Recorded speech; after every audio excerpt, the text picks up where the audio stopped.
Detective Mac बेसब्री से पैर थपथपा रहे थे। हॉस्पिटल का गैलरी शांत था, बस कॉर्नर में वेंडिंग मशीन की हम की आवाज आ रही थी। वो ऑफिसर का वेट कर रहे थे जो विक्टिम के सामान लाने वाला था।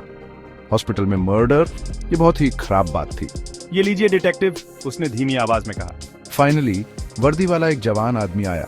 हाथ में एक सील्ड प्लास्टिक बैग था। मैक ने बैग लिया और उसमें रखी चीजें छोटे टेबल पे फैला दी। एक वॉलेट, कीज का सेट, एक क्रम्पल्ड टिश्यू और एक फोटोग्राफ। उसने फोटो उठाया।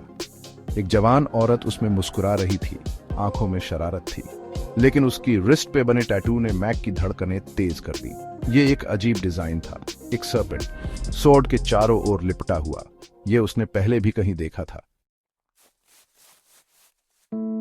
मैक के दिमाग में हलचल मच गई। ये टैटू उसने एक वेट्रेस की रिस्ट पे देखा था, उस कैफे में जहां वो अक्सर जाता था। उसे साफ याद था उसने कल ही उससे ऑर्डर लिया था, लेकिन कनेक्शन क्या था और ये फोटोग्राफ वाली औरत कौन थी? उसने अपनी नोटबुक निकाली और पेजेस पलटने लगा। ऑफिसर ने बताया था कि विक्टिम के हाथ में एक कागज का टुकड़ा मिला था जिसपे एक नाम लिखा था, लिली। क्या लिली पिक्चर वाली औरत हो सकती है? और क्या टैटूड वेट्रेस किसी तरह इसमें इन्वॉल्व्ड थी?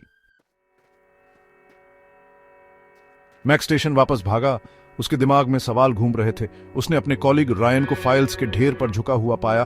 उसका माथा चिंता में सिकुड़ा हुआ था। रायन, मैक ने जोर से कहा, मुझे तुम्हारी हेल्प चाहिए। मुझे लगता है मुझे एक कनेक्शन मिल गया है। उसने जल्दी से फोटोग्राफ, टैटू और लिली के बारे में बताया। रायन ध्यान से सुन रहा था। मैक के बोलने पर उसकी आंखें चौड़ी हो रही थी। ये हमारा ब्रेक हो सकता है, उसने गंभीर आवाज में कहा। हमें इस वेट्रेस को ढूंढना होगा, और अभी ढूंढना होगा। रायन के डेस्क पर फोन बज उठा। उनकी बात बीच में ही रुक गई। उसने फोन उठाया। उसका चेहरा गंभीर हो गया। हाँ, उसे अंदर भेजो, उसने फोन रखते हुए कहा। थोड़ी देर बाद एक लंबा चौड़ा आदमी कमरे में आया।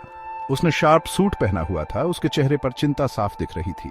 डिटेक्टिव रायन, उसने अपनी मीठी और नियंत्रित आवाज में पूछा, मुझे लगता है आप मेरी वाइफ अमीलिया की डेथ की इन्वेस्टिगेशन कर रहे हैं।